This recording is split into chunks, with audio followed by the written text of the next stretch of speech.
The transport didn't stop moving until it reached the trench, and the trench was where the light died. Kavi Renn had counted the seconds since the hold doors sealed on the orbital platform, because counting was the only thing left to him that the Vorral hadn't taken. They had taken his name, reduced it to a number stamped on a collar too heavy for his neck. They had taken his clothes, his shoes, the little steel ring his mother had pressed into his palm on the day the census gangs came through the settlement rings of Earth's outer colonies. They had taken the sky. But they had not taken counting, and so Kavi counted, and the number he reached when the transport finally shuddered to a halt was 41,000 and something. And he had lost the thread twice, and he was 19 years old, and he did not cry, because the man chained beside him had told him in the dark that the Vorral collected tears the way other beings collected coins. The doors opened, heat and grit rolled in. The mine, because that was what it had to be, though nobody had said the word, sat at the bottom of a canyon so deep that the world's twin suns reached it for only a few hours a day, and the rest of the time the trench glowed a sullen amber from the ore itself, veins of it threading the black rock like something bleeding light. Above them, on a rim a kilometer up, machines the size of cathedrals crouched and watched with lenses that never blinked. Below, on the floor of the trench, 10,000 beings from 30 worlds bent their backs and dug. Kavi had heard of the Vorral the way children hear of weather they will never see. A cartel, not a species, or a species that had become a cartel so completely that the difference no longer mattered. They did not conquer worlds. They bought debts. They bought failed harvests and broken treaties and the desperate signatures of governments that had run out of options, and then they came politely with contracts and they collected. Earth's frontier had signed. Earth's frontier had not read the clause about what the Vorral considered acceptable collateral. Flesh, it turned out. The collateral was flesh. "Move," said a voice, and it was not a voice at all but a construct, one of the overseers, a chassis of gray ceramic riding on 6 legs, its speaker grill flickering blue as it translated the cartel's clicking tongue into a trade standard that all the slaves could understand.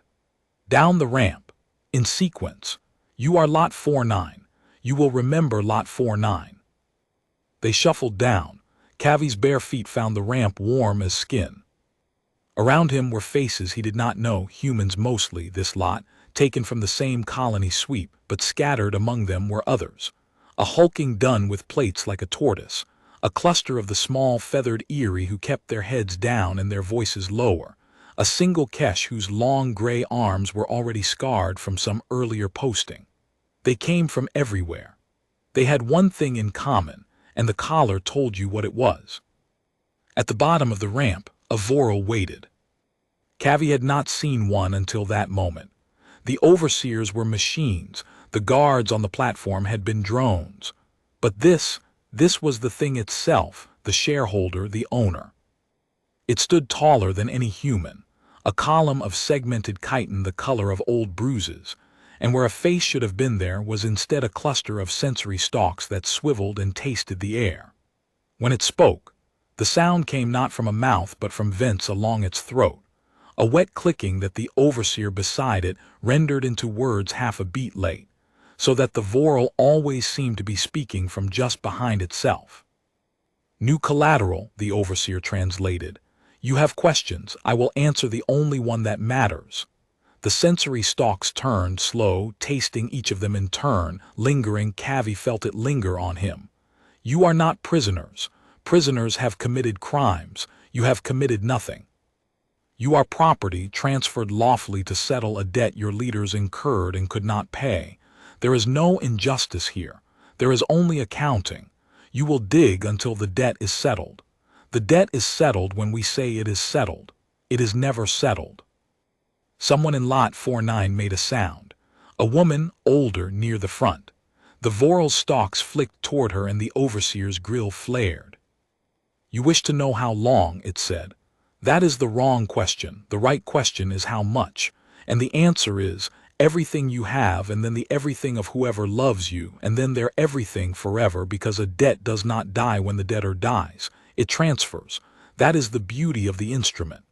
The vents clicked, almost gentle. "Welcome to Trench 9. Your predecessors dug for 11 years. You will dig longer. Begin." And that was all. No speech about obedience, no threat of punishment, no display of power. The Vorral simply turned and ascended, riding a lift up the trench wall toward the machines on the rim, and left them there. And the absence of threat was somehow worse than any threat, because it meant the Vorral did not consider them worth threatening. You do not threaten a shovel. You do not warn a rock. Kavi looked up the trench wall at the machines and understood that this was a place designed by something that had done this 10,000 times before, and that everyone here was meant to break, and that the breaking was so certain it did not even require cruelty. It required only patience. The Vorral had all the patience in the galaxy. They had turned patience into a business. He looked back down at his own hands. 19 years old. Barely a man by the reckoning of the colony, still a boy by the reckoning of his mother, who had called him her late gift and worried aloud that the frontier would eat him young. He had wanted to be a hydro-engineer. He had wanted to green a dead moon. He had a certificate half finished in a datapad the Vorral had crushed under a ceramic foot on the platform, and he had watched them crush it, and he had felt something in his chest that he did not yet have a name for. He would find the name by the end of the first day. They gave him a drill and a partner and a quota. The drill was a shoulder-mounted resonance bore, older than he was, its grip worn smooth by hands that were probably dead now. The partner was a man named Tomas Ordia, maybe 40, a former shift foreman from the ore rigs of the same colony, broad-shouldered and gray at the temples, with the flat, expressionless calm of someone who had already decided how this ended and had made his peace with it. The quota was a number that scrolled across a strip embedded in the trench wall, one number for each work pair, and beside Kavi's number was a bar that had to fill by the time the sons left the trench. And if it did not fill? "If it doesn't fill," Tomas said, not looking at him, guiding the bore into a seam of black rock, "they dock the water, both of us, yours and mine. That's how they do it. They don't punish you, they punish your partner. So the partner does the punishing for them, understand? You slack, I go thirsty, and after 2 shifts of thirst I stop being your friend." "So that's why," Kavi said, "the pairs." "That's why the pairs." The bore whined and bit, and a chunk of ore came free, glowing faintly amber, and Tomas caught it and dropped it in the hopper, and the quota bar ticked up a hair, and there were 9,000 more hairs to go. "You're young. You'll last longer than me on the water. Doesn't matter. We fill it together or we don't fill it at all. That's the design. You start to hate a machine, you'd have to hate the whole thing at once, and it's too big to hate all at once, so you hate the person next to you instead. Neat, isn't it? They've had a long time to get it neat." Kavi took the bore when his turn came. It kicked against his shoulder like a live thing, and the rock fought him, and his arms burned before the first 10 minutes were out, and he understood then that his body, which he had thought of as strong, which had climbed the water towers of his settlement and hauled feed and swum the reservoir on summer nights, his body was nothing here, was a soft, slow, inefficient thing, and the trench would teach it that 1,000 times a day. But he filled his share. And when Tomas's arms trembled in the 4th hour, Kavi took the bore back early and said nothing, and Tomas looked at him for a long moment with those flat gray eyes and then looked away, and something passed between them that was not friendship yet, but was the raw material friendship is made from. Around them the trench worked. 10,000 backs. The overseers stalked the rows on their 6 legs, and where a pair fell behind, an overseer would stop and extend a limb and touch the trench wall, and the water ration for that pair would drop by a visible increment on the strip, and the pair would work harder, and the overseer would move on, having spent no cruelty at all, only arithmetic. And on the rim, the machines watched, and did the counting that mattered, not Kavi's private counting of seconds, but the great counting, the flow of ore up the trench and out to the transports and into the cartel's holds, tonnage by tonnage, a river of light flowing off the world and never coming back. It was in the 6th hour that Kavi saw the girl fall. She was young, younger than him, maybe 16, and eerie, one of the small feathered ones, her plumage dull with dust. Her partner was an old Kesh who could barely lift the boar, and so the girl had been carrying both their shares, and in the 6th hour her legs simply stopped holding her and she went down in the ore dust and did not get up.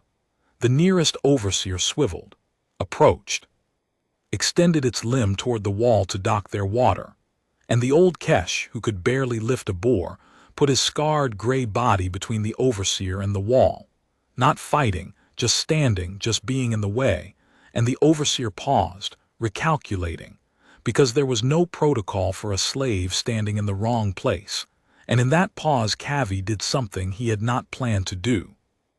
He set down his boar. He walked 3 rows over. He picked the girl up off the ground. She weighed nothing. She weighed like a bird, and he carried her back to her station and propped her against the wall in the thin shade of the hopper, and he took her fallen boar, and he filled her quota. His and Tomas's and hers, 3 shares out of 2 bodies, and his arms screamed and his vision went white at the edges. But the bar filled, all 3 bars filled, and when the overseer's limb retracted from the wall without docking anyone's water, Kavi understood the second thing about the trench that would end up mattering more than anything else. The machine could not tell the difference. It counted ore, not bodies. It did not care whose arms filled the quota. It had never occurred to the Vorral that a slave might fill another slave's share, because the Vorral had built the pairs precisely so that slaves would turn on each other, and the entire system rested on the assumption that a starving man would let his neighbor fall. The assumption was the crack. Kavi had found it in 6 hours. It would take him 3 days to widen it into a canyon. That night, though night meant only that the machines dimmed and the trench went from amber to near black, they were herded into the barracks, a long, low structure carved into the trench wall, bunks stacked 6 high, air thick with the breath of thousands. There was a water spigot at the end of each row, and the ration was metered to the collar, and Kavi's collar had been credited a full ration because his quota had filled. The eerie girl's had not, her bar had filled, but the docking from her collapse had already registered before he reached her, and the machine, having docked, would not undock. Neat, merciless. She would go thirsty tonight for the crime of falling. Kavi found her in the dark, in the crush of bodies, and he pressed his own ration cup into her small hands. "Drink," he said. She stared at him. Her eyes were huge and dark and rimmed with the film that the eerie wept instead of tears. "They'll dock you tomorrow," she whispered, in accented trade standard. "Forgiving. There's a rule." "Is there?" Kavi said. He looked up the row where an overseer stood sentinel at the barrack's mouth, and he raised his voice, not much, just enough. "Is there a rule against giving?" The overseer's grill flickered. It consulted something, and then in its flat translated voice it said, "There is no rule against giving. Giving is permitted. Giving harms only the giver. Proceed." And it went quiet again, satisfied, because in the whole history of the trench, giving had only ever harmed the giver, and a system that lets you hurt yourself for a stranger's sake has nothing to fear from generosity. Generosity, in the Vorral's arithmetic, was just another way for the collateral to run itself down faster. But the barracks had gone quiet too, and in that quiet, 10,000 beings had heard a machine admit, out loud, in trade standard for the record, that there was no rule against a slave helping another slave. Kavi did not know yet what he had done. He only knew that the girl drank, and that when she finished she pressed the empty cup back into his hands with a strange, fierce reverence, and that a human woman 2 bunks over was watching him with an expression he could not read, and that somewhere in the dark, a dun's plated voice rumbled, very low, to no one and everyone. "Huh. Just that, ho." The sound a system makes when the first bolt works loose. Kavi lay back on the bare bunk with his empty cup on his chest and stared up at the rock ceiling a handspan above his face. And he was thirsty, and his arms were ruined, and he was property in the deepest trench of a nowhere world at the bottom of a debt that would outlive his grandchildren's grandchildren. And he found, to his own bewilderment, that he was not afraid. He was doing the counting again, but the number he was counting had changed. He was counting the machines. 6 overseers per section, 40 sections, that was 240. He was counting the guns on the rim, the drones, the lift platforms, the choke points where the trench narrowed. He was counting the beings in the barracks, 10,000 here, and this was one trench, and the Vorral ran 1,000 trenches on 100 worlds, and every one of them was built on the same crack, the same lazy confidence, the same beautiful neat assumption that the collateral would break before it thought. He was 19. He had been here 19 hours. And he had just realized that the most dangerous thing in the galaxy was a machine that counted ore instead of men, watched over by owners who had grown so certain of their own cleverness that they had forgotten to be afraid. The name for the feeling in his chest, the one from the platform when they crushed his certificate under a ceramic foot, he had it now. It was not hope. Hope was too soft. It was the flat, cold certainty of a boy who has just found the 1 weak seam in a wall 1,000 years thick, and who has, in his ruined arms, a drill. Day 1 was over. He had 2 left. He closed his eyes and kept counting. Morning in the trench was announced by thirst. The machines brightened, the amber glow climbed the walls, and the collars pulsed once against every neck, a soft electric nudge, not painful, just a reminder that the accounting had resumed. Kavi woke with his tongue thick and his lips cracked, having given his ration away, and he lay for a moment in the crush of waking bodies and let the thirst be exactly what it was. Then he got up, because the alternative was to lie there and let it grow, and thirst that grows is thirst that wins. Tomas was already awake, sitting on the edge of the bunk watching him. "You gave your water away," Tomas said. "It was not a question. First night to a stranger. She'd have gone thirsty. She's eerie. Not even your kind." "She's collateral," Kavi said, and used the Vorral's own word and watched Tomas's flat gray eyes narrow at it. "Same as us. The collar doesn't care what kind." Tomas was quiet a long moment. Around them the barracks emptied, the long shuffle toward the ramps beginning, 10,000 bodies moving toward another day of the great counting. "You're going to die fast," Tomas said finally. "Men who do what you did die fast. The trench sorts for it. The careful ones last. The generous ones go early. I've seen 4 postings. It's always the same." "4 postings," Kavi said. "How long's that?" 9 years. "And in 9 years," Kavi said, pulling the collar straight on his aching neck, "how many times did you see a machine say out loud that there's no rule against helping each other?" Tomas opened his mouth, closed it. Kavi watched the number 9 years do its work behind the man's flat eyes. 9 years, 4 trenches, thousands of nights, and not once had he heard what 10,000 beings had heard in the dark of the barracks the night before. "Once," Tomas said slowly. "Once," Kavi agreed. "Last night. Come on, we've got a quota." They dug. The second day started like the first, the bore's kick, the rock's resistance, the slow, terrible filling of the bar. But something had shifted in the trench, something Kavi could feel more than see, a current running under the ordinary misery. Word had moved in the dark the way water moves through stone, invisibly, following the cracks.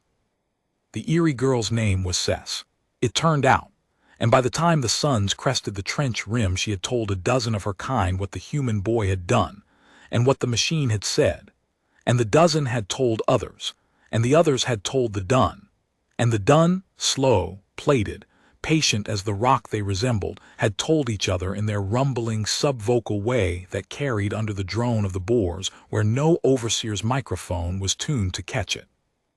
"There is no rule against giving." It should have meant nothing. Giving harmed only the giver. The overseer had said so, and the overseer was right in the small arithmetic of a single ration cup. But the trench did not run on single ration cups. The trench ran on isolation, on the certainty of every being in it that they were alone, that their neighbor was their rival, that the only way to keep water in your own collar was to let it drain from someone else's. That certainty was the true wall. The rock was nothing. The certainty was everything. And Kavi, without quite meaning to, had put a crack in it. And now the crack was spreading, and the spreading made a sound. And the sound was 10,000 beings quietly reconsidering the shape of their own cage. He saw the first sign of it in the 4th hour of the 2nd day. A pair 3 rows over 2 humans, a man and a woman, strangers to him, fell behind their quota. The man had wrenched something in his back and could not lift the bore, and the woman could not fill both shares fast enough, and their bar stalled, and an overseer swung toward them with its limb rising to dock their water.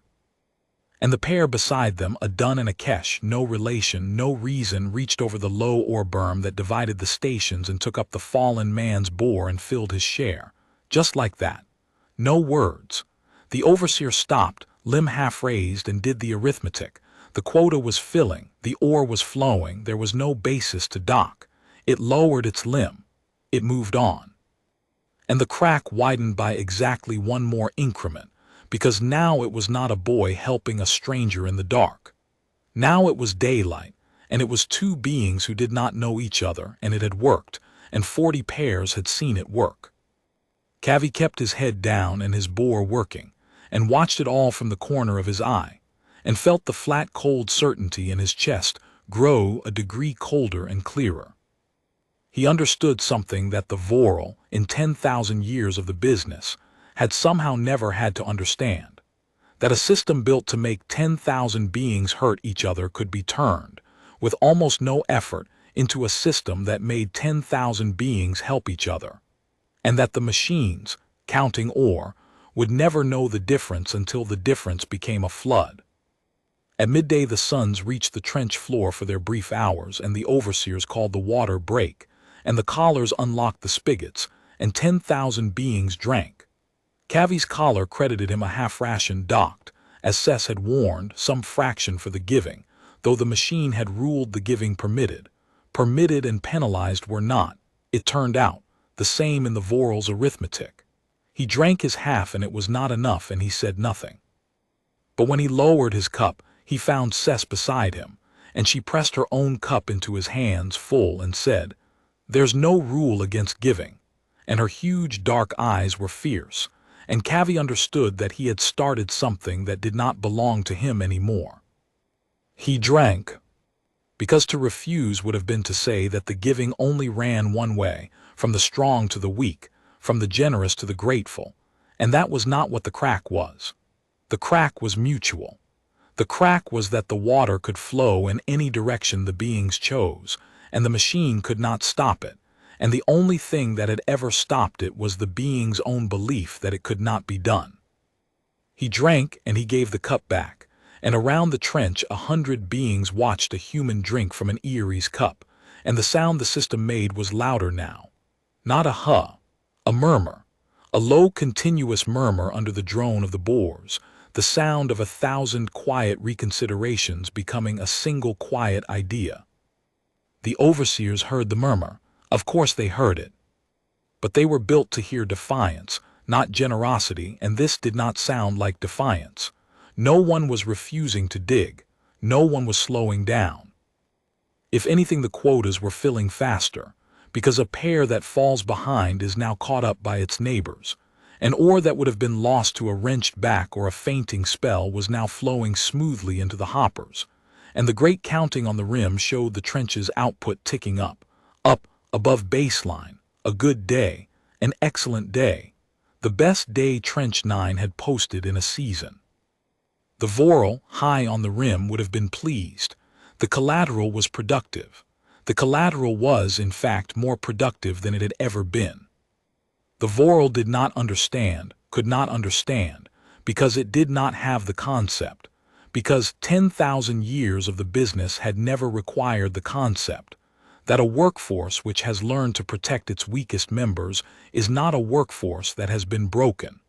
It is a workforce that has just discovered it is an army. Kavi understood. Kavi had understood since the 6th hour of the first day. And in the second half of the second day, as the suns left the trench and the amber glow reclaimed the walls, he began, very quietly, to move. He did not make speeches. Speeches were for men who wanted followers, and Kavi did not want followers. Followers could be counted and identified and removed, and a movement that lived in one person's throat died when that throat was cut. He wanted something else. He wanted the idea to belong to no one, so that it could not be killed by killing anyone. And so instead of speaking, he asked questions, quiet questions, station to station, in the long shuffle back to the barracks, questions that planted themselves and grew in the dark of other beings' minds. To Tomas, guiding the last ore of the day into the hopper, he said, "If the machine counts ore and not bodies, what happens if the ore all arrives, but none of it arrives from where it's supposed to?" Tomas's flat eyes flicked to him, meaning the hoppers feed the lifts feed the transports feed the holds. It's a river. And a river only works if every part of it is where it's supposed to be. Kavi kept his voice low, his hands working. What happens to a river when 10,000 beings decide all at once to pour it somewhere else? To the old Kesh, Sess's partner in the shuffle up the ramp, he said, "You've dug longer than any of us. You know where the ore goes after the hopper. You know the choke points. If you wanted to stop the river, not the digging, the river, where would you cut it?" The old Kesh looked at him with eyes gone milky from years of ore dust, and said nothing for a long time, and then said one word: "Lifts." To the dun, the plated one who had rumbled huh in the dark, he said nothing at all, because the dun had already worked it out. And when Kavi caught its slow black eye across the barracks that night, the dun tilted its heavy head a fraction once, and Kavi tilted his back, and that was the entire conversation, and it was enough. He was building something. Not an organization. The Vorral could smell organizations, had contingencies for organizations, had crushed 1,000 organizations across 10,000 years. He was building something the Vorral had no contingency for, because the Vorral did not believe it could exist among the collateral. He was building a shared understanding, an idea held simultaneously in 10,000 minds, unwritten, unspoken, unold, waiting like water behind a seam of stone for a single crack to release it all at once. And he knew, with the flat cold certainty that had not left his chest since the first day, when the crack would come. It would come on the third day, because the third day was when the transports arrived. He had learned it from Tomas, who had learned it from 4 postings. The ore did not leave the trench continuously. It accumulated in the great holding hoppers at the trench mouth, day by day, and every third day the transports descended from orbit to drink the hoppers dry and carry the river up to the cartel's holds. On transport day the lifts ran at capacity, all of them, every platform in the trench climbing and falling in a ceaseless chain, hauling ore up to the mouth where the transports waited. On transport day the entire flow of the trench, 10,000 beings worth of labor, 3 days worth of stolen light, moved through a handful of choke points in a handful of hours. On transport day, the river was at its narrowest and its fullest at the same time. On transport day, if you wanted to break a system that counted ore instead of men, you would not have to break the whole thing. You would only have to break it where it was narrow. And you would have to do it all at once, 10,000 at once, so that no single throat could be cut to stop it, and so that the machines built to punish the individual, the pair, the slacker, the rebel, would face for the first time in 10,000 years a thing they had no arithmetic for. A crowd that had stopped being a crowd. Kavi lay on his bunk on the second night, thirsty still, his arms ruined still, 19 years old still, and he did the counting one final time. The overseers, the lifts, the choke points, the transports which would arrive at midday of the third day when the suns reached the trench floor. The 10,000 beings around him, each of whom now knew, because the idea had spread in the dark, unowned, unkillable, that there was no rule against giving, and that the water could flow in any direction, and that a machine which counts ore cannot tell the difference between a workforce and an army until the difference arrives all at once at the narrowest point in the river. He had not planned to be the spark. He had wanted to be a hydro-engineer. He had wanted to green a dead moon. But the trench had taken his moon and his certificate and his name and left him with counting, and counting had shown him the seam. And now the seam was everywhere, running through 10,000 minds, waiting for the third day. Cec's small voice came out of the dark beside his bunk.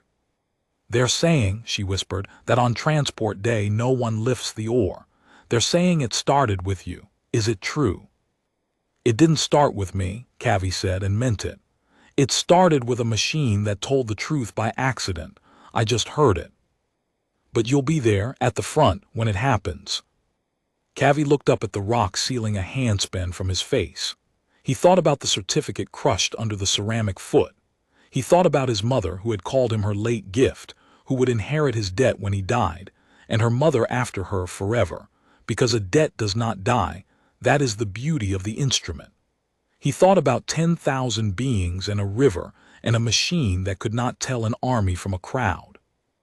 "There won't be a front," he said. "That's the whole point. If there's a front, they cut it and it's over. There's no front. There's no leader.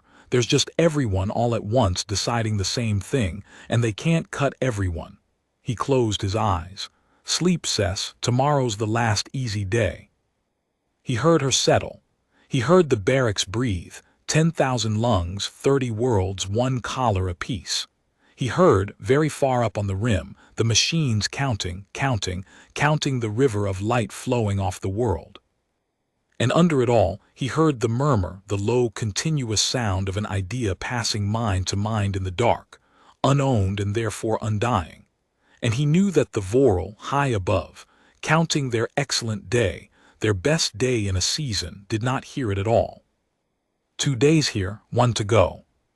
He did the counting one last time and let sleep take him, and even in sleep, some part of Kavi Renn kept counting, all the way down to the number that mattered, which was not a number of seconds, or of machines, or of choke points, but the oldest number in the galaxy, the number the Vorral had built their entire beautiful patient business on never letting the collateral reach. 1 as in, all of them together as one. The third day was coming, and the trench had no idea yet how loud 10,000 quiet beings could be. The third day began, and it began wrong, and the wrongness was the Vorral's doing. Kavi felt it the moment the machines brightened. The collars pulsed as always, but they pulsed twice, and the second pulse carried a charge that made every neck in the barracks flinch, a warning bite, small but deliberate, and Kavi understood that the owners had done their own counting in the night. Not of ore, of something else. The murmur had been too quiet for the overseers to name, but the Vorral were not the overseers. The Vorral were old and patient, and had run the business 10,000 years, and a business that old develops instincts that outrun its instruments. They had noticed that the trench was too happy. An overseer stood at the barracks mouth, and when the shuffle toward the ramps began, it did not let them shuffle. It raised a limb, and its grill flared, and it spoke in the flat, translated voice, but the words behind the flatness were not the words of a machine improvising. They were the words of a Vorral, dictated from the rim. "Production has exceeded baseline for 2 consecutive cycles," the overseer said. "This is anomalous. Anomalous production indicates unaccounted variables. Unaccounted variables will be accounted." The limb swept the barracks. "Effective this cycle, the pair penalty is suspended. Water is now metered to the individual. Each collar earns its own ration. No collar may transfer ration to another collar. Giving is no longer permitted. The rule is now, each collateral drinks only what it digs." The barracks went very still. Kavi felt the stillness and knew it for what it was. The Vorral, sensing the crack without understanding it, had reached out to seal the one thing they could name. They could not name solidarity, they had no word for it. No arithmetic for it, but they could name giving because giving was a transaction, and transactions the Vorral understood. So they had banned the transaction. They had cut the visible thing and congratulated themselves, high on the rim on their vigilance. They did not understand that they had just told 10,000 beings, out loud on the record, exactly which weapon frightened them. "There is a rule against giving now," Cess whispered, and her huge eyes had gone from fierce to frightened. "Yes," Kavi said. And he smiled the first time he had smiled since the platform. "There's a rule against it now. You only make a rule against a thing when it's already beating you." He raised his voice, not much, just enough to carry down the barracks row the way he had that first night. "Overseer, question." The grill flickered, query permitted. "If giving is banned," Kavi said, slow and clear, "and 10,000 beings held their breath, what is the penalty for giving?" The overseer consulted the rim. The pause stretched. And then, in the flat voice that could only ever say exactly what it was told, "The penalty for giving is forfeiture. The giver forfeits the next day's ration. Both collars, giver and receiver, are docked. The transaction is punished twice. And if 10,000 collars give at once." The pause this time was longer. "Query malformed," the overseer said finally. "Collateral does not act at scale. Collateral acts individually.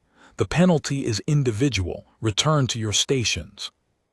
And there it was, query malformed. The four most important words spoken in Trench 9 in 11 years. The machine, and behind it the Vorral, and behind them 10,000 years of the business, had a penalty for the individual, and a penalty for the pair, and a penalty for the slacker and the rebel and the thief. It had a penalty for every unit of collateral it had ever imagined. It did not have a penalty for all of them at once, because it did not believe all of them at once could exist, because in 10,000 years the collateral had never once acted as one, because the whole beautiful, patient architecture of the trench had been built to guarantee they never would. Query malformed. The sound a system makes when it is asked, for the first time, the one question it was never designed to answer.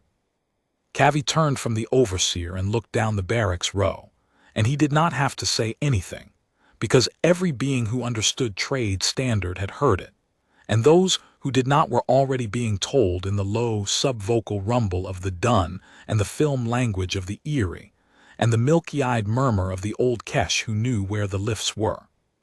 The idea had a shape now. The idea had a time, and the Vorral, reaching down to seal one small crack, had shown the whole trench the outline of the wall. They went to their stations.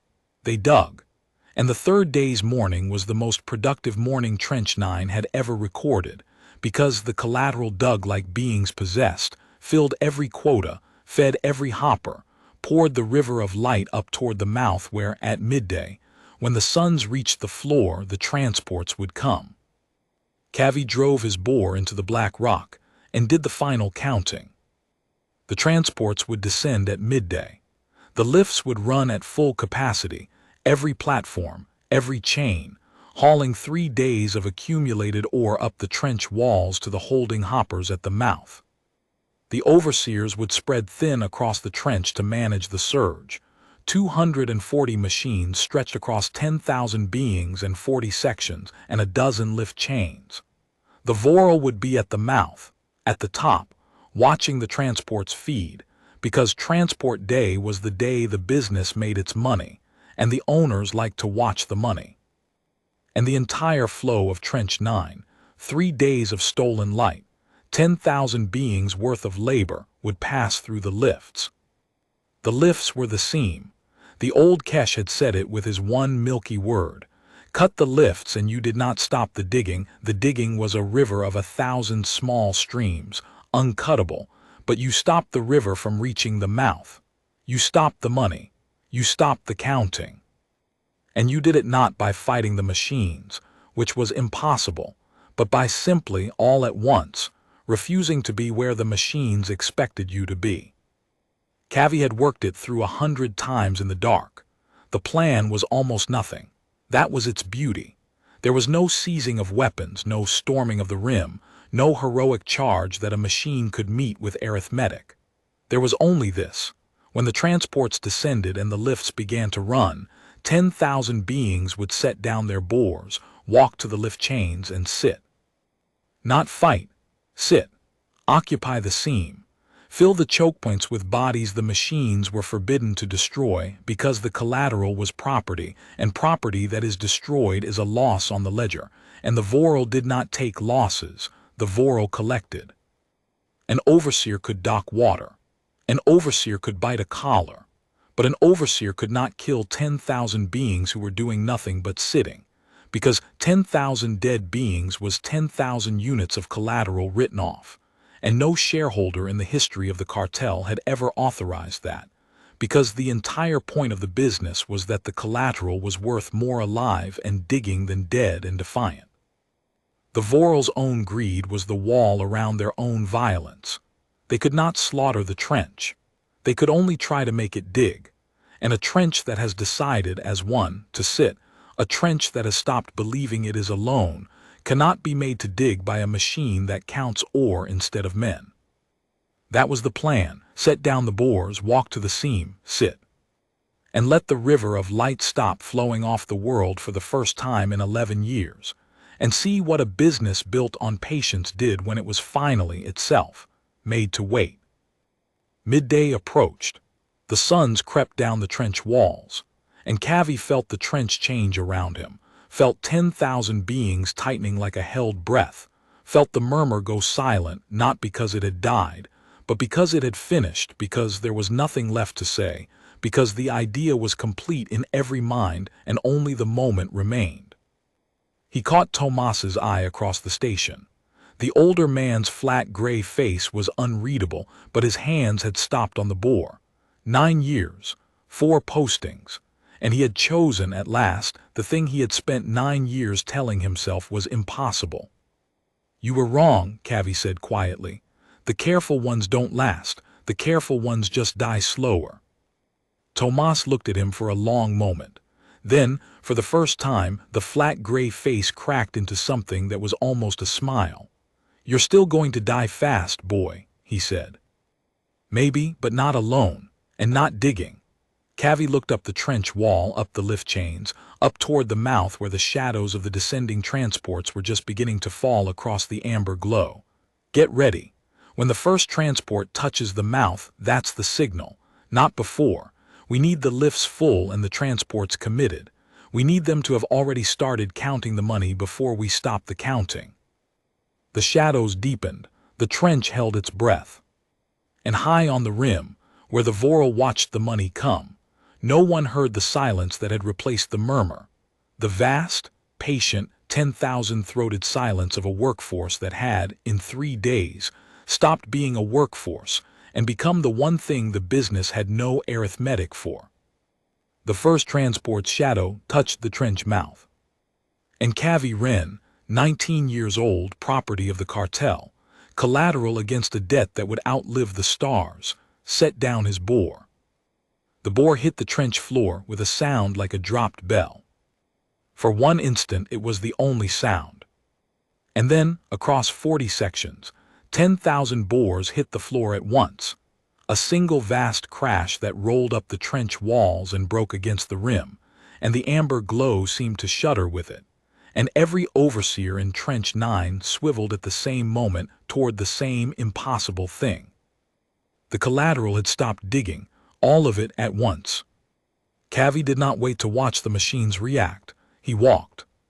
He walked toward the nearest lift chain, unhurried, his ruined arms loose at his sides, and beside him Tomas walked, and behind him Cess walked with her small feathered strides doubled to keep up, and the old Kesh, and the dun with its plated bulk, and the humans of Lot 49, and the Eerie and the Kesh and the beings of 30 worlds, all of them walking in silence, toward the seams where the river climbed out of the trench. The overseer nearest Kavi's section moved to intercept. It planted itself in the path, 6 legs braced, grill flaring, and its flat voice boomed across the walking crowd. "Return to stations. Digging has ceased. Digging must resume. Return to stations. Water will be docked. Water is docked. All collars docked. Return. Kavi walked around it. He did not touch it. He did not challenge it. He simply changed his line by half a meter and walked around the machine as if it were a rock, and behind him 10,000 beings did the same, flowing around the overseer like water around a stone, and the overseer turned and turned again, and found that its threat had landed on no one, because there was no one to land it on. There was only everyone, and everyone was not a unit, and everyone could not be docked, because a collar with no water credit and no fear of thirst is not a collar at all. It is just a weight around a neck, and the neck had decided, 10,000 times over, that it would rather thirst free than drink enslaved. Water is docked, the overseer said again, smaller now, its flat voice reaching for an authority that had simply evaporated. You will thirst and return. Will thirst, Kavi said, not stopping, not raising his voice because there was no need to raise it anymore. You built us to be afraid of thirst, but you can only dock a collar once. After that, thirst is just thirst, and thirst can wait longer than money can. He reached the lift chain. The platforms climbed and fell ceaselessly, each one riding up laden with 3 days of stolen ore, each one falling back empty to be filled again. The choke point, the seam, the narrowest point in the whole river of light. Kavi stepped onto the loading apron at the base of the chain, in the space where the platforms touched down to be filled, in the one place in Trench 9 where the entire flow of the trench had to pass through a gap the width of a single platform. And he sat. He folded down onto the warm rock of the apron in the mouth of the seam, where the next descending platform would have to land, and he crossed his ruined arms over his knees, and he looked up the chain at the transports drinking the mouth, and he waited. Tomas sat beside him, then Sess, then the old Kesh, lowering himself with a groan of ancient joints, then the Dun, folding its plated bulk into the gap like a boulder settling. Then the humans of Lot 49 and the Erie and the Kesh, and along all 12 lift chains of Trench 9, in every seam, in every choke point, 10,000 beings sat down in the one place the river could not flow around. The descending platform reached the apron. Its sensors registered obstruction. It halted, hovering, its automatic systems refusing to crush the collateral beneath it, property, worth more alive, the loss on the ledger the Vorral would never authorize. It hung there, laden with ore, unable to touch down, unable to unload, unable to complete the chain. And the platform above it, having nowhere to descend, halted too, and the platform above that. And the transports at the mouth, their holds half filled, waited for ore that had stopped climbing. The river of light stopped flowing off the world. For the first time in 11 years, the great counting on the rim stopped counting up. And Kavi, sitting in the seam with his arms around his knees, watched the strip of numbers embedded in the trench wall, the output tally, the tonnage, the money freeze. And then, as the transports at the mouth burned fuel waiting for cargo that would not come, begin, for the first time in the history of Trench 9, to count down. The overseers went mad. Not mad, machines do not go mad, but they exceeded their arithmetic, and the exceeding looked like madness. They rushed the seams. They boomed their threats. They docked every collar in the trench, docked them past zero, docked them into a debt of water that could never be repaid. And it meant nothing, because a being who has already given up on water cannot be threatened with the loss of it. They tried to physically move the sitters, extending limbs to grip and drag, and found that a being who has gone limp, who offers no resistance, who simply becomes dead weight, cannot be efficiently moved by a machine built for precision rather than force. Not one being, and certainly not 10,000. And every second spent dragging one limp body was a second the river did not flow and the money counted down. They were built to punish defiance, and there was no defiance to punish. No one was fighting. No one was refusing to obey a direct command with words the machine could log as insubordination. The collateral was simply sitting, resting, doing nothing, And a machine that counts ore has no protocol for the crime of rest, because in 10,000 years the collateral had never rested as one, because the whole point of the pairs and the water and the isolation had been to guarantee that rest, like everything else, would be individual and punishable and afraid. Query malformed, query malformed. Across 40 sections, 240 overseers reached the edge of their arithmetic and found the same 4 words. And behind them, on the rim, the Vorral watched the money count down and understood, slowly, with the dawning horror of a shareholder watching an asset become a liability, that something had gone wrong that they did not have a word for. And then the Vorral came down into the trench. Kavi saw it descend on a fast lift, the column of bruise-colored chitin, its sensory stalks lashing, and behind it a second overseer-class machine larger than the others, a heavy chassis with limbs that ended not in gripping tools but in something darker, something built for a contingency the trench had not needed in 11 years. The Enforcer. The thing the Vorral kept for the day the arithmetic failed. The Vorral reached the trench floor and its stalks swept the seated thousands and it spoke, and this time there was no overseer translating a beat behind. This time the Enforcer machine rendered the cartel's clicking tongue instantly, and the voice that came out was not flat at all. It was cold, and it was old, and it was afraid, though it would never have used the word. You imagine, the Vorral said, that you have found something you have not. Others have sat before, others have thirsted before. They dug again, they always dig again. The debt is patient, the debt does not tire. You will sit and you will thirst, and when the thirst is enough you will crawl back to the bores, one at a time, alone, the way you came. The stalks fixed on Kavi found him somehow in the 10,000 as if the Vorral could smell the seam he had opened. And I will begin, it said, with the one who counts. The Enforcer machine crossed the apron toward Kavi, and its dark limbs unfolded, and the whole trench understood in the same instant that the Vorral had decided to spend, for the first time in 11 years, a single unit of collateral, to make an example, to prove that the arithmetic still held, that a debt could always find one throat to cut. Kavi did not stand. Standing was for men who wanted to be seen as brave, and Kavi did not care about brave. He stayed seated in the seam, arms around his knees, and he looked up at the column of bruise-colored chitin and its lashing stalks, and he said, clearly, so that the Enforcer's translator caught it and rendered it for 10,000 ears. You'll begin with the one who counts. Good, which one is that? The Vorral's stalks paused. You think it's me, Kavi went on, and now he did raise his voice, because now was the moment the raising mattered. Now was the one time in 3 days it was safe to be loud, because he was about to say the thing that made loudness pointless. You came down here to cut one throat and make the river flow again. That's the whole business, isn't it?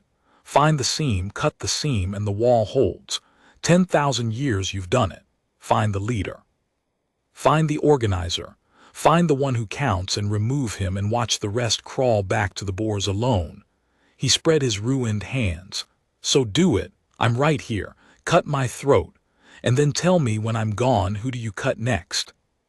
The Vorral said nothing. Its Enforcer hovered, dark limbs raised. There's no front, Kavi said, softer now, and the softness carried further than any shout because the whole trench had gone silent to hear it. There's no organization. There's no list you can find, no leader you can remove. I didn't build a movement. You can't kill a movement I didn't build.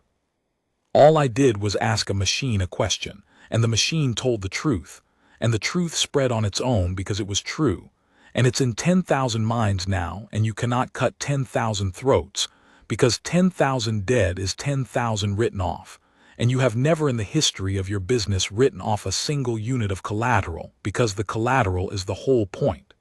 You don't own killers, you own diggers. And your diggers have stopped digging, and the only thing you know how to do about it is a thing your own ledger forbids. He looked past the Vorral, up the lift chain, to where the transports burned fuel at the mouth waiting for cargo that would not come. Your money's counting down, Kavi said.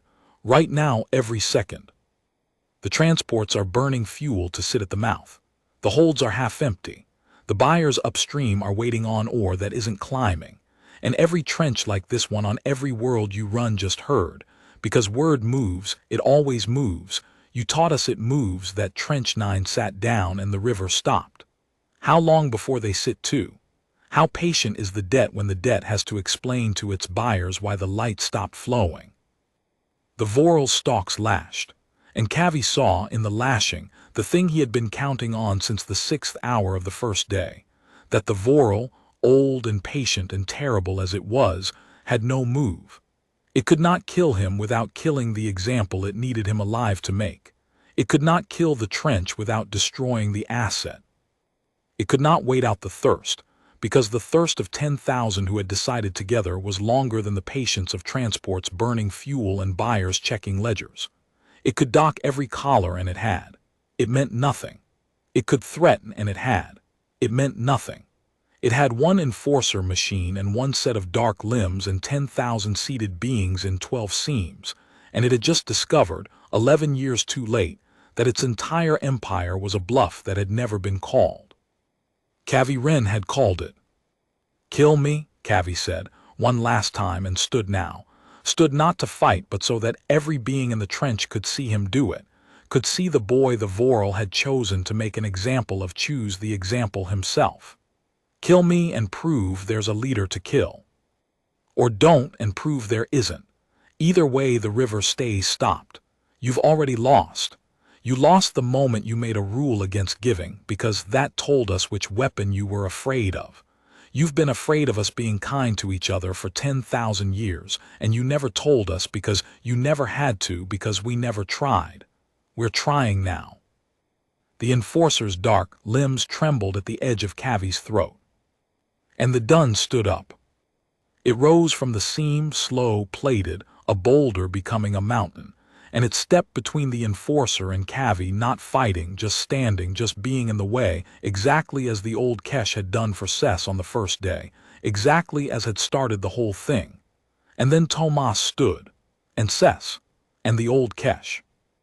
And along all 12 lift chains, 10,000 beings rose from the seams and stepped toward the enforcer and the Vorral, not charging, not raising a hand, just walking, just closing the distance, just refusing as one, the oldest number in the galaxy, to let the machine reach the one it had chosen. The enforcer's targeting could not resolve.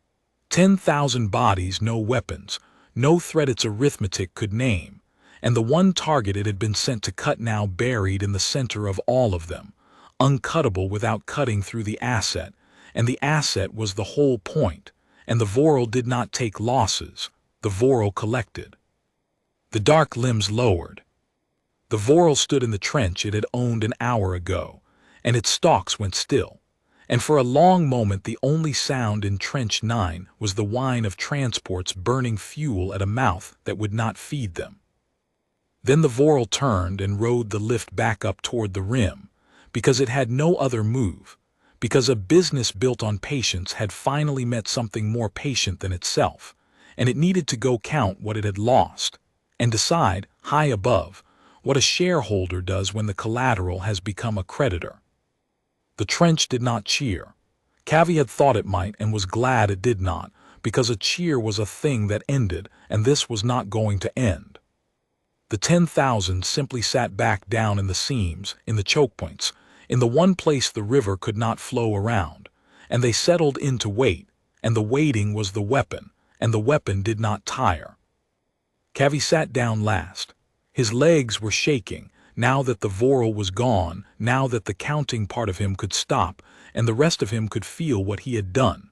Sess pressed against his side, small and warm and trembling. Tomas lowered himself beside him with a grunt. "It'll send for help," Tomas said quietly. "The rim, other trenches, more enforcers. It won't take this lying down. A day, maybe 2, and there'll be a real answer coming down that lift." "I know," Kavi said. "So what do we do when the real answer comes?" Kavi looked up the trench walls, up the frozen lift chains, up past the mouth where the transports hung useless, up to the strip of sky where the twin suns had already begun to leave the trench floor for another day. Somewhere up there beyond the rim was a whole system of trenches, 100 worlds, 10,000 years of the business, and somewhere in all of it right now, the word was moving the way it always moved, the way the Vorral themselves had taught it to move, through the cracks, following the seams. Trench 9 sat down. The river stopped. There's no rule that can hold 10,000 who have stopped being afraid of each other. We don't do anything, Kavi said. That's the thing they'll never understand. We just keep sitting. And we let the word do the rest. Because we're not the rebellion, Tomas. We're the spark. The rebellion is what happens when the word reaches the next trench, and every trench remembers at the same time that a machine can only count ore, and that there was never anything holding the wall up except us believing we couldn't push. He closed his eyes. He did the counting one more time, not of seconds, not of machines, but of trenches. 1,000 trenches on 100 worlds. 10 million units of collateral, each one about to hear that Trench 9 had done the impossible thing, the thing the business had spent 10,000 years guaranteeing could not be done. 10 million minds, and the same crack, the same seam, running through every single one. How long, Sess whispered against his side, before it spreads, before it's everywhere?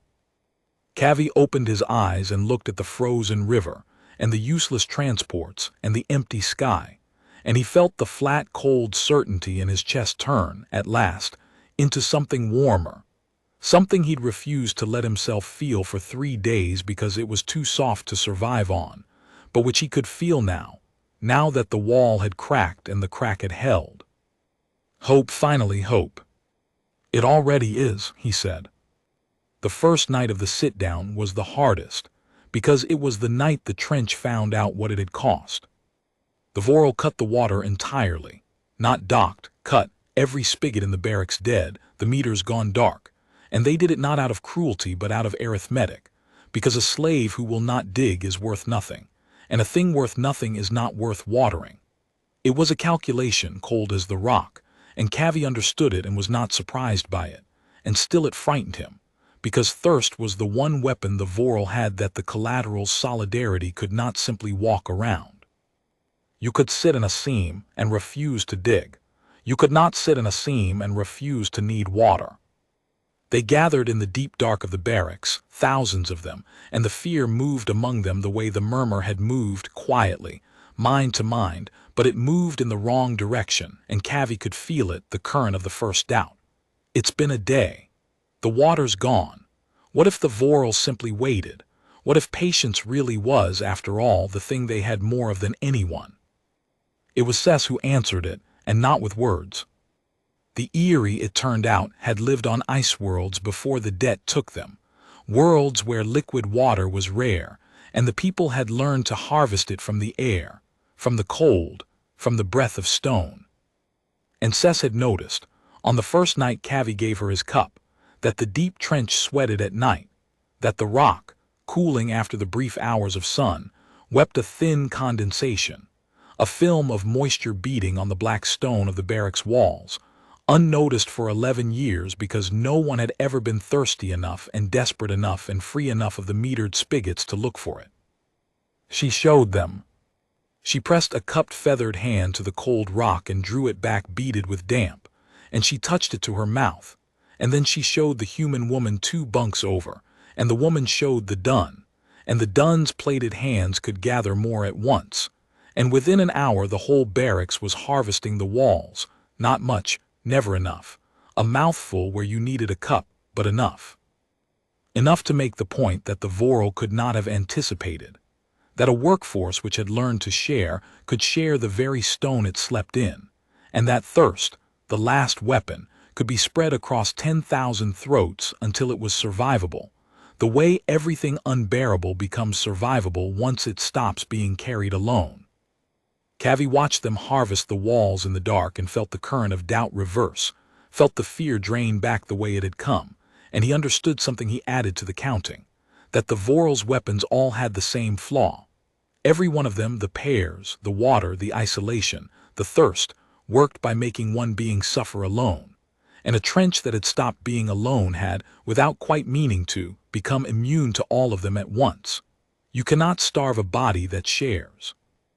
You cannot break a will that is held in 10,000 hands.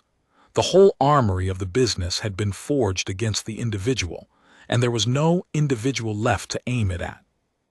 "They'll try something else," Tomas said in the dark, his voice low. He had a beaded film of wall water on his cracked lips, and he did not seem to notice it, or noticed it and did not care. A man from 4 postings drinking the sweat of stone rather than the metered mercy of his owners. "They always have something else." "They do," Kavi agreed. "But it's the same something else every time. It's a way to make one of us suffer where the others can see, so the others learn to be afraid. That's all they've got, that's all they've ever had. Fear retail, one being at a time."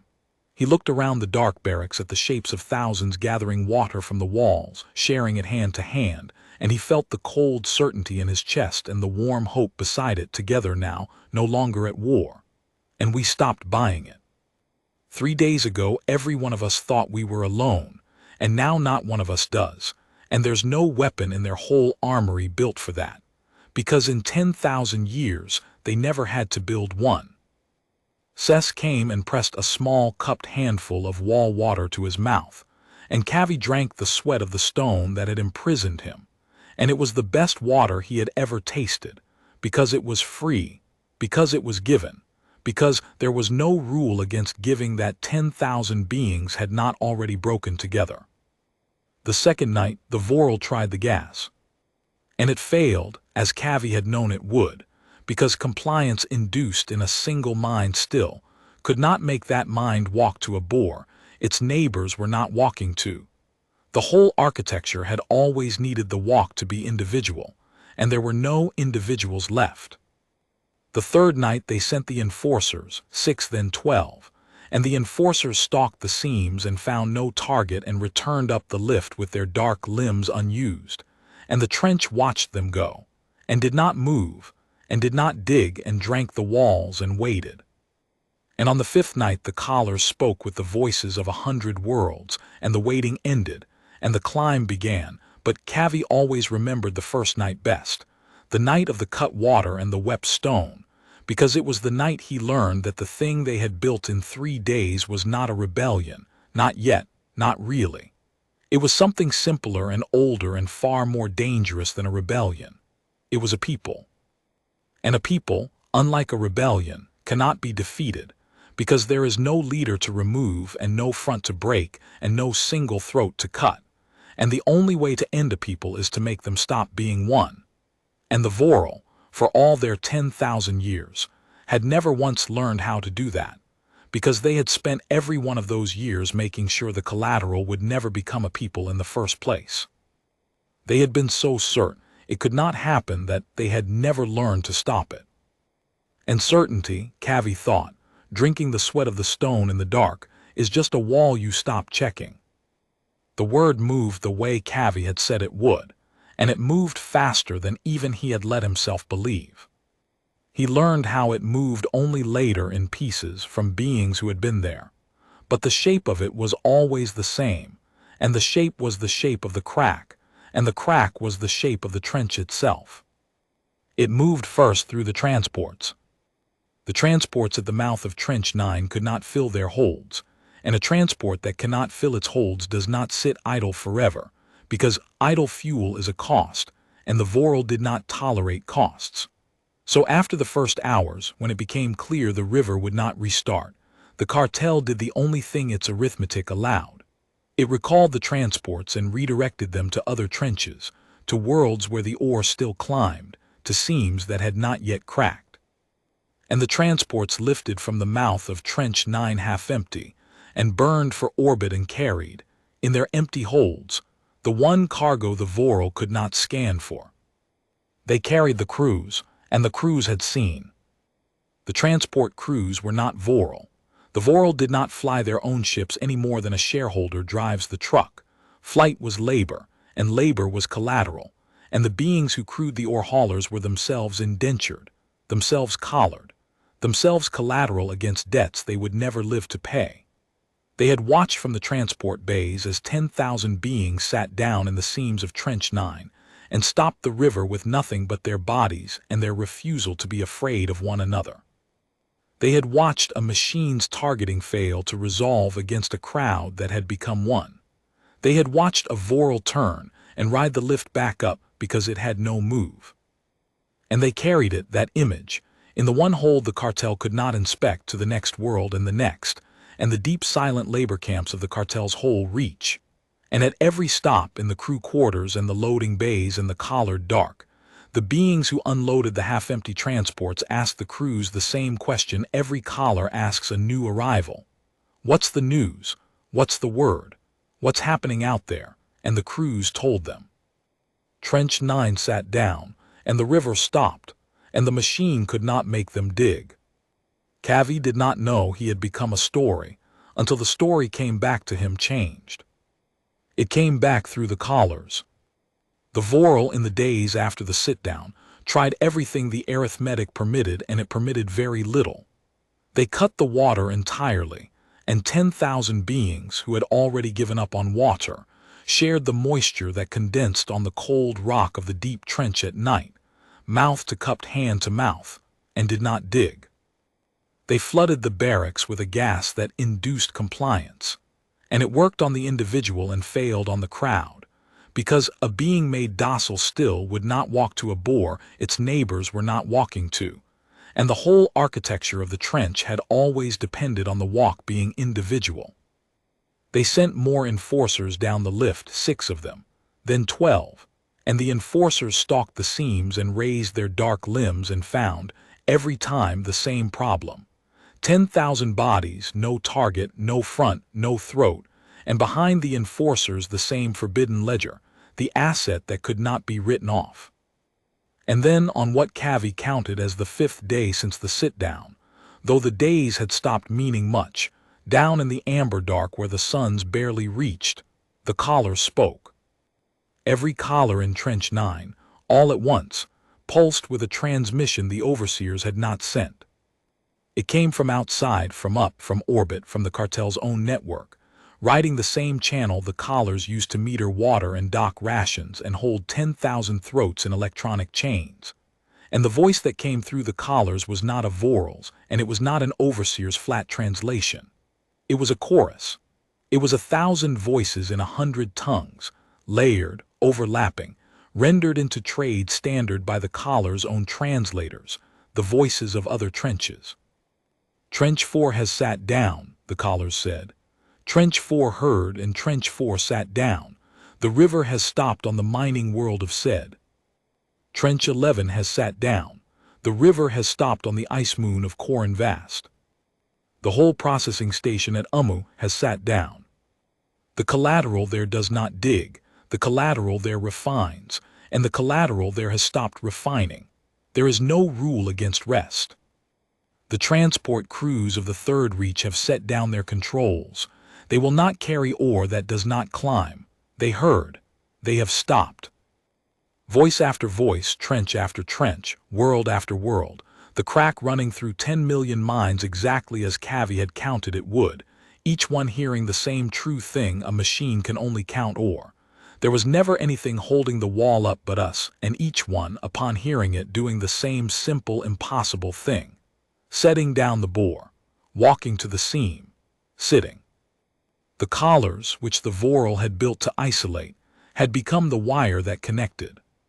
Because some being on some world Kavi never learned who, and loved that he never learned who, because it proved the point, had understood that the collar network reached everywhere the cartel reached, that it was the one thing every unit of collateral shared, and had found a way to turn the leash into a voice. The Vorral had strung a wire to every throat in their empire so they could dock water, and the collateral had found the wire and spoken down it, all of them, to all of them, at once. The trench heard the chorus, and the trench, which had not cheered when the Vorral turned and left, cheered now, because now it was not ending, now it was spreading, now it was everywhere, and a thing that is everywhere cannot be cut, because there is no outside from which to cut it. Kavi stood in the seam and listened to the collar around his own neck tell him that the river had stopped on 100 worlds, and Cess was weeping the film the Erie wept instead of tears. And Tomas, 9 years, 4 postings, who had told him on the first morning that the generous ones die early. Tomas had his flat gray face turned up toward the strip of sky at the top of the trench, and his eyes were wet. And he was not ashamed of it. And he said, in a voice Kavi had never heard him use, 9 years, and I never once believed it could be done. It couldn't, Kavi said. Not by you, not by me, not by any one of us. That's why it never happened. It could only be done by all of us. And they built it so we'd never be all of us.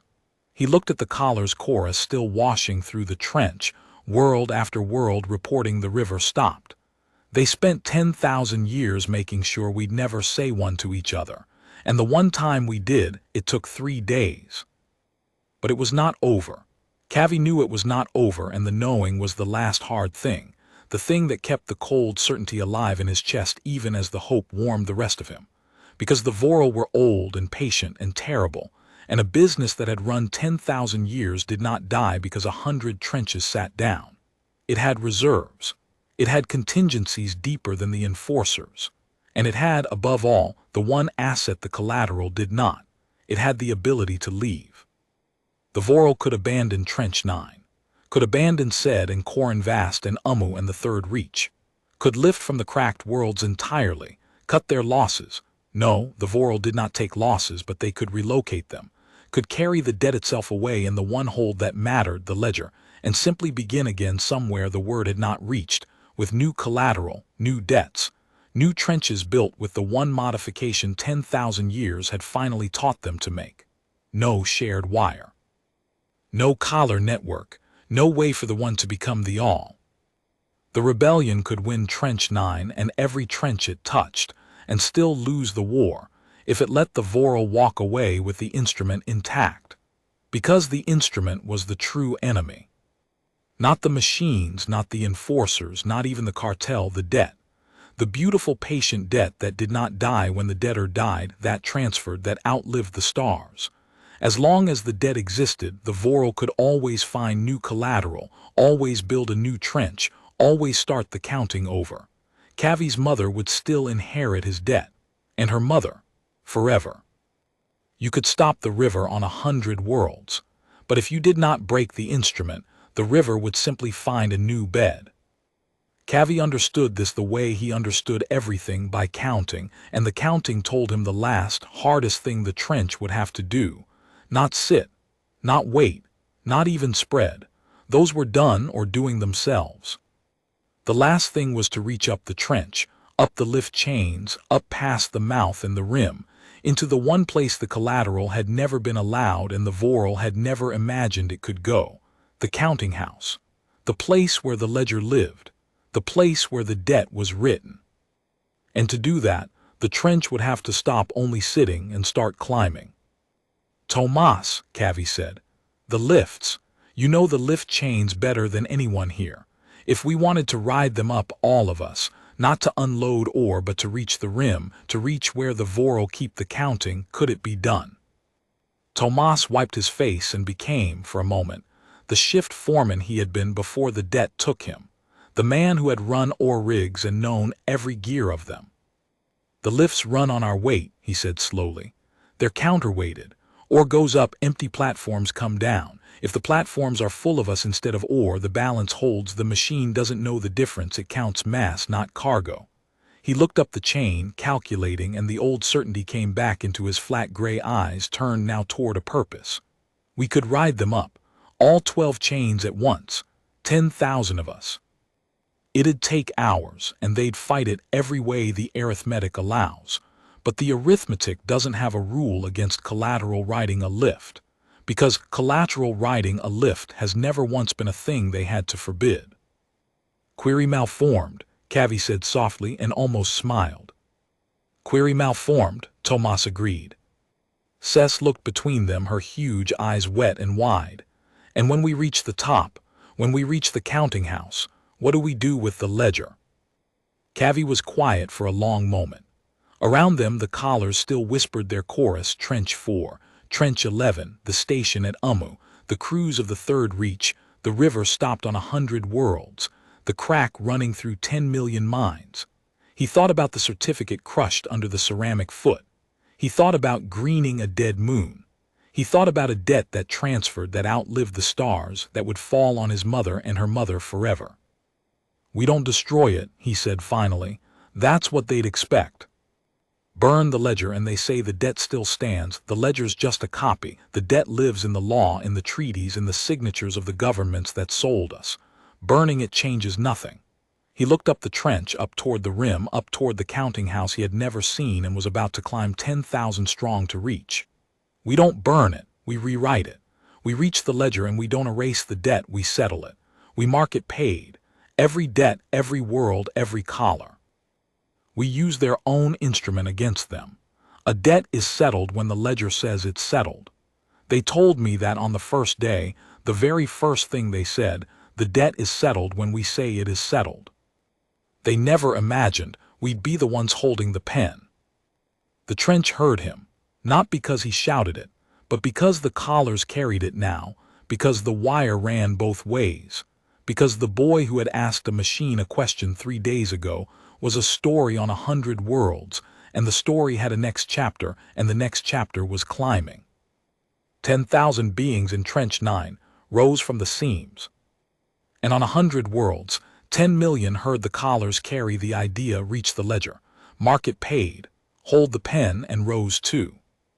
The sit-down was over, the climb had begun.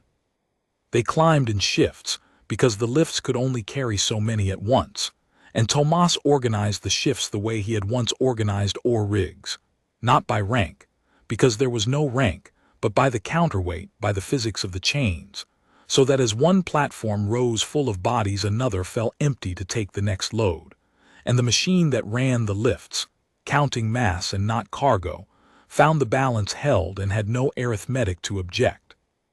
Kavi rode the first platform up.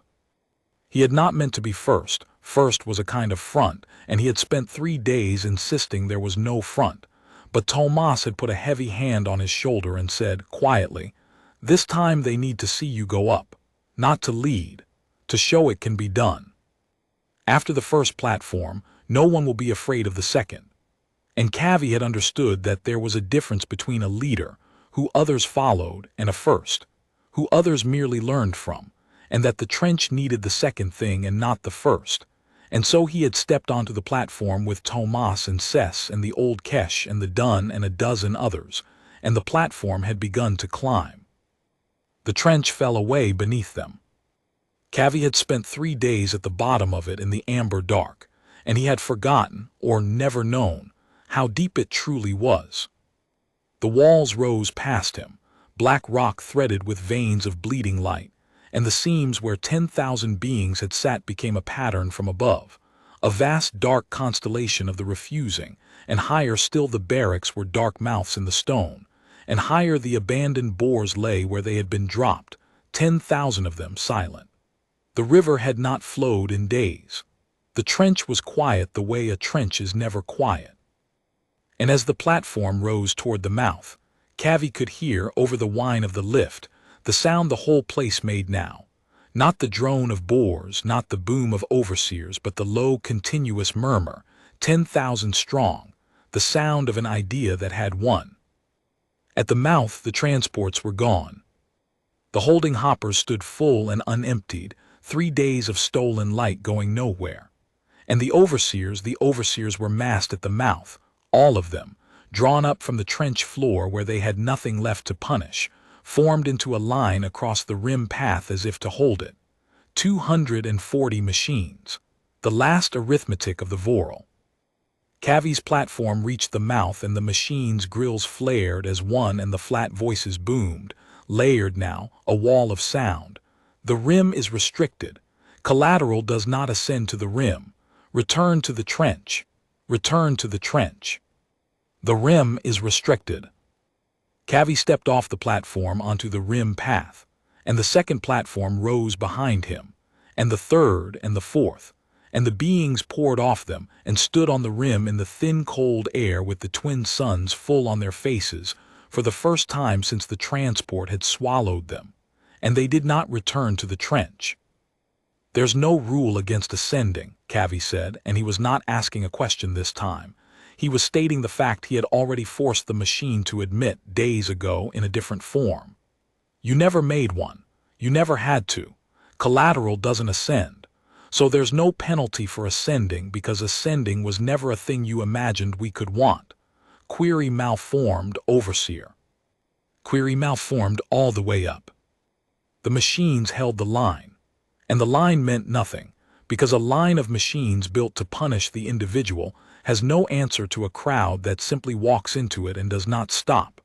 No answer that the ledger permits, because to physically stop 10,000 ascending bodies you would have to destroy some of them, and the destroyed ones were the asset, and the asset was the whole point, and the Vorral did not take losses.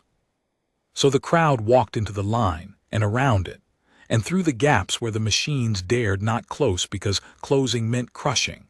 And the line of the last arithmetic of the Vorral dissolved the way the single overseer had dissolved on the trench floor days before, not defeated, just made irrelevant, just discovered to have been, all along, a bluff that depended on no one ever calling it.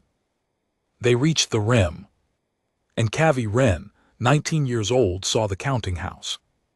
It stood on the highest point of the rim, a structure of pale, seamless material that seemed to drink the suns rather than reflect them, ringed by no wall and no gate, because who would ever reach it?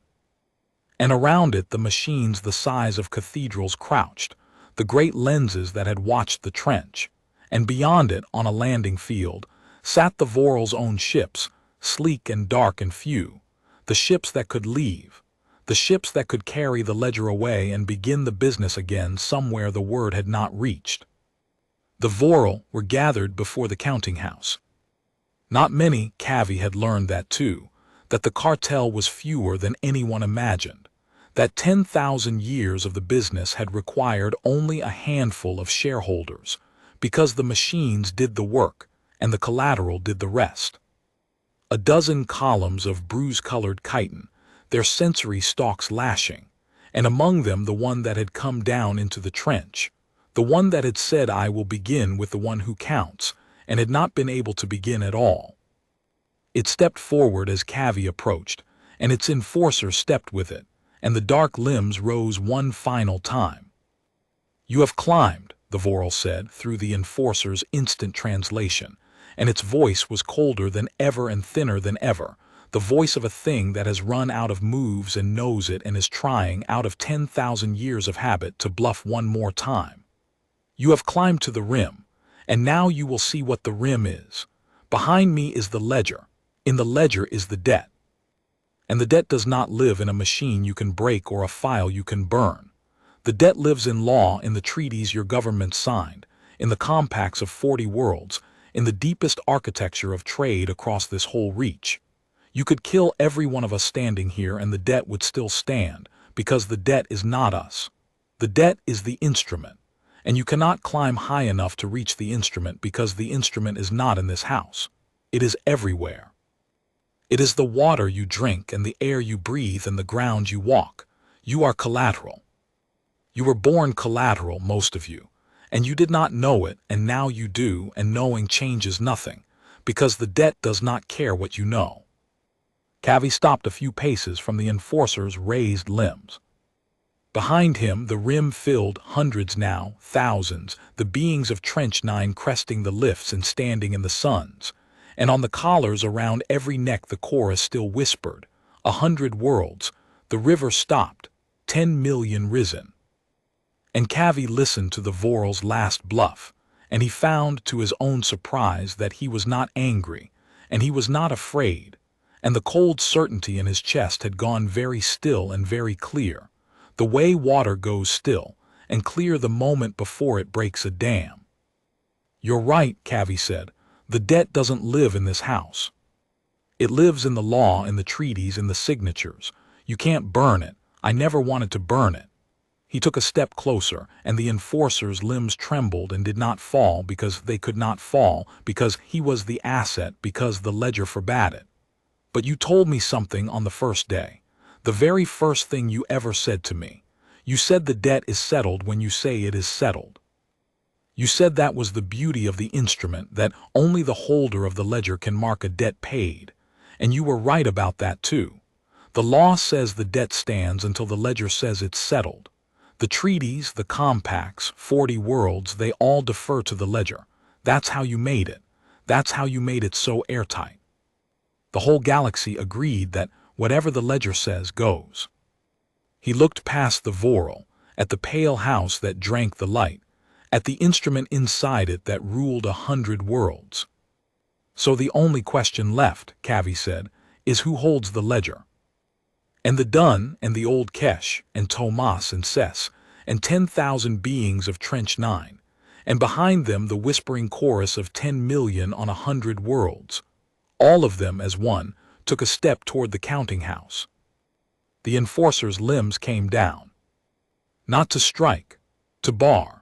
It threw itself across the door of the counting house, the last machine of the last arithmetic, and the Vorral mast behind it, and for one held breath the rim balanced on the edge of the only violence the whole 3 days had ever threatened. And then Kavi did the thing he had done on the first night, and the first day, and every day since, the thing that had never once failed him, because it was the one thing the Vorral had no arithmetic for. He asked a question. "Overseer," he said, to the enforcer barring the door. "Query, is there a rule against the collateral reading the ledger?" The enforcer's grill flickered. It consulted the rim, the network, 10,000 years of protocol.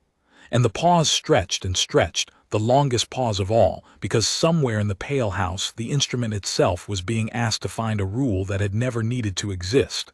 A rule against the collateral, the property, the thing that had never in 10,000 years reached this high, reading the book that was written about it.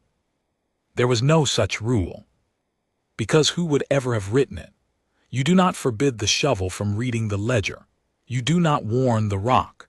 The whole architecture of the business had rested on the collateral never, ever getting this far, and so the last door, the deepest door, the door to the instrument itself, had never once been locked against the one thing standing before it now. "Query malformed," the enforcer said, one final time, and its dark limbs went still. "There is no rule against reading the ledger." And it stepped aside. Kavi walked into the counting house.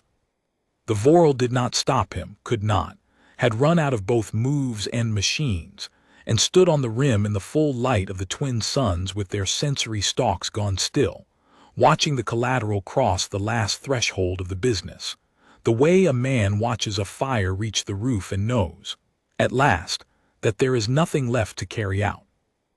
Inside, the counting house was not what Kavi had imagined. He had imagined machinery, cathedrals of it, the great engines of the debt. Instead, there was a single quiet room, cool and pale and empty, and in its center a shallow basin of light, the ledger, not a book, not a file, but a living surface, a pool of shifting figures that ran and ran and ran, and Kavi looked into it and saw the whole reach of the business laid out like a river seen from orbit. 100 worlds, 1,000 trenches, 10 million collars. And beside every collar a number, and the number was a debt, and the debt did not end. And Kavi found his own among them, his number, lot 49, and the amount, obscene, impossible, a lifetime of digging that would never touch the principal. And below it, waiting, the next name, and it was his mother's, because a debt does not die when the debtor dies, it transfers. That is the beauty of the instrument. Tomas came in behind him, and Sess and the old Kesh and the Dun, and a handful of others, while the thousands waited on the rim in the suns, and the collars whispered their chorus, 100 worlds holding their breath through the wire. "Can you read it?" Tomas asked quietly. "I can read it," Kavi said. He had spent 3 days learning to read machines that counted, and this was only a larger machine counting a larger thing, and the language of counting was the one language the Vorral had taught the collateral without meaning to. It's all here, every debt, every world, and every one of them defers to this, to the ledger. The law says a debt stands until the ledger marks it settled. That's the lock. That's the whole lock. And they left it open, because they never once imagined we'd reach it. He reached toward the basin of light, And then he stopped. Because he understood in that moment the last temptation, the one the Vorral would have expected, the one that would have proven them right after all. He could mark his own debt settled. His and his mother's and his line's forever. He could reach into the light and free himself and walk out of the counting house a free being with a settled ledger, and no law in 40 worlds could touch him, because the ledger said paid, and whatever the ledger said went. He could save himself first, alone. It would have been the easiest thing. It would have been what the pears were designed to produce, what the water rations were designed to produce, what 10,000 years of the business were designed to produce. A being who, reaching the light, saved himself and let the rest drain thirsty. The Vorral had bet their whole empire on that being. They had built the trench to manufacture him. Kavi did not reach for his own number. He reached instead for all of them. He remembered the first night, the ration cup pressed into Sess's small hands, the machine's flat admission that there was no rule against giving. He remembered the second day, the water flowing in any direction the beings chose, the crack that was mutual, that ran both ways. And he understood that the last act had to be the first act made total, not a boy giving one cup to one stranger, but the ledger itself giving everything to everyone, all at once. The giving that harmed only the giver turned into the giving that freed them all, because there was no longer any giver left to harm. There's no rule against giving, Kavi said softly, to the room, to the wire, to the 100 worlds. You made a rule against it in the trench on the third day when you were afraid, but you never made one here. You never imagined the giving could reach this high. He plunged his hands into the light. And he did not mark one debt settled, he marked them all. The basin flared. Kavi did not know the commands, had never touched an instrument like this. But the language of counting was the language of counting, and the ledger was built to be marked, built to accept the one authority that ruled it.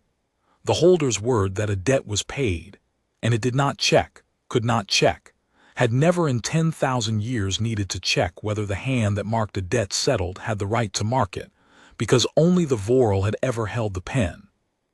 And the ledger had been built in a world where only the Vorral ever would. Settled every collar, settled every world. Kavi swept his hands through the light and the numbers ran to 0. 100 worlds worth, 10 million debts, the obscene impossible amounts collapsing one after another into that one word the Vorral had promised would never come, paid, paid, paid. And it ran down the wire as it went, out through the collar network, out to every trench and every station and every crew on every world. And on 100 worlds 10 million beings felt their collars go still, felt the metering stop, felt the debt that had ruled their lines forever, that had transferred and would have outlived the stars. Settle. The ledger emptied. Where a moment before there had been a river of debt running through 100 worlds, there was now a pool of light that said, on every line, in the Vorral's own instrument, in the one language 40 worlds had agreed to obey. Settled, settled, settled. Nothing owed, nothing owed, nothing owed. Kavi drew his hands out of the light. They were shaking. His mother's number was gone, not erased, settled, marked paid in full, and below it no next name because a settled debt does not transfer, because that was the beauty of the instrument and he had turned the beauty against them. He turned around. Tomas was staring at the emptied basin, and his flat gray face had come completely apart, 9 years and 4 postings dissolving, and he said in a wrecked whisper, "It's paid, all of it." "It's the law can't," they agreed. 40 worlds agreed. Whatever the ledger says goes. Whatever the ledger says goes, Kavi agreed. They told me that on the first day. It was the first true thing they ever said, and the last. They walked out of the counting house into the light. The rim had gone silent, the true silence, the silence of thousands who have felt their collars die and do not yet dare believe it. And then someone tested it. A human woman near the front reached up and touched her collar and found it inert, a dead weight of metal that no longer metered, no longer docked, no longer chained, and she pulled at it. And the clasp, which had answered only to the ledger, answered now to a ledger that said she owed nothing, and it opened, and the collar fell from her neck to the rock of the rim with a small final sound. And then 10,000 collars fell. They came off all at once, all across the rim, the beings of Trench 9 reaching up and finding their chains gone slack and pulling them free and dropping them. And the sound was extraordinary, a rain of metal on stone, a sound no Vorral had heard in 10,000 years because no collar had ever come off except from a corpse. And down the wire on 100 worlds, the same rain. Kavi could not hear it, but he knew it was falling. 10 million collars. On the mining world of Sed, and the ice moon of Corin Vast, and the station at Umu, and the whole cracked reach of the business. A rain of chains hitting the ground of 100 worlds at once. Because a collar keyed to a settled debt is not a collar. It is only a weight, and the weight had been lifted. The Vorral watched their collateral shed its collars, and their sensory stalks lashed, and the one that had said I will begin with the one who counts stepped forward one last time, and its voice through the enforcer was not cold anymore, and not thin, but something Kavi had never heard from a Vorral and had not been sure they possessed. It was disbelief. You have settled nothing, it said, but the words had no arithmetic behind them now, only habit, only the reflex of 10,000 years. The debt, the instrument you cannot simply, the law. The law defers to the ledger, Kavi said. You built it that way. You made the ledger absolute so that no government could ever question a debt you claimed. And now the ledger says nothing is owed and no government can question that either because you made the ledger absolute. You built the lock so strong that when we finally held the key, there was nothing anyone could do to stop us. Not even you. He looked at the dozen columns of bruise-colored chitin, the whole cartel, fewer than anyone had imagined, standing on a rim above a trench that would never dig for them again. You spent 10,000 years making sure the collateral could never reach the ledger. You never once planned for what to do if it did, because you never believed it could happen. That was your whole strategy, certainty. And certainty is just a wall you stop checking. The Vorral had no answer. There was no arithmetic for this, no contingency, no reserve. A business built on debt cannot function with no debts, and there were no debts now, none, on 100 worlds, and a cartel that had made itself absolute had made its own downfall absolute too, the moment the ledger changed hands. They could not re-enslave 10 million freed beings. The law they had written forbade it, because a settled debt cannot be reopened. That was the beauty of the instrument, and the beauty ran only one way now. They could not slaughter the trench. The asset was worthless to them and priceless to itself, and there were, in the end, only a dozen of them and thousands of the freed. They could do nothing but what they did, which was to turn slowly and walk to their sleek dark ships on the landing field, and leave, not with the ledger which was worthless, but with only themselves, only the handful of shareholders of a business that no longer existed, fleeing a rim full of beings who watched them go and did not stop them, because there was no need to stop them, because they carried nothing any more that could hurt anyone. Kavi watched the ships lift and burn for orbit and vanish, and he felt the beings around him waiting for him to say something, to make it a victory, to give it a shape. And he found he did not want to, because it was not his victory. He had asked the machine a question on the first night. That was all. The rest had belonged to everyone exactly as he had wanted, the idea unowned and therefore undying, the giving that ran in every direction, the 10,000 who had become one, and then the 10 million. Cess came to stand beside him, small and free, her collar gone, her huge dark eyes on the empty sky where the ships had been. "What do we do now?" she asked. "There's no one to make us dig, no one to tell us anything. What do we do?" Kavi looked out over the rim, over the thousands of freed beings, the fallen collars glinting on the rock, the deep quiet trench that would never bleed its light off the world again, and past all of it to the horizon, where beyond the mountains and the poison mining flats there was, he had heard, real ground once, ground that could be greened and water, and a chance to build the thing the debt had taken from him before it had even begun. "Whatever we want," he said, and it was the strangest sentence he had ever spoken and the truest. For the first time in 10,000 years, whatever we want. He thought of his mother, whose debt was settled, whose line was free, who did not yet know that her late gift had reached the top of a trench on a nowhere world and marked 100 worlds paid. He thought of the certificate crushed under a ceramic foot, the half-finished dream of greening a dead moon. He was 19 years old. He had been collateral for 3 days and free for 3 minutes, and he had a whole life in front of him now, a real life, the kind the Vorral had spent 10,000 years guaranteeing the collateral would never have. The old Kesh, milky-eyed, who had said lifts on the first day and had known where the seams were all along, lowered himself onto a fallen collar and looked up at Kavi and said, in his slow, worn voice, "You did the counting, boy. All 3 days. What number did you finish on?" Kavi thought about it. He thought about all the counting, the seconds in the transport hold, the machines, the choke points, the trenches, the 10 million mines with the same crack running through them. And he understood that it had all been counting toward one number, the oldest and simplest and most dangerous number in the galaxy, the one the whole business had been built to keep the collateral from ever reaching. "One," he said, "all of us together." As one, he looked out over the free and collarless rim in the light of the twin suns. That was always the number. They just never thought we'd get there. And far below, in the deep quiet trench where the light had bled off the world for 11 years and would never bleed again, the last of the abandoned Boers lay silent in the amber dark.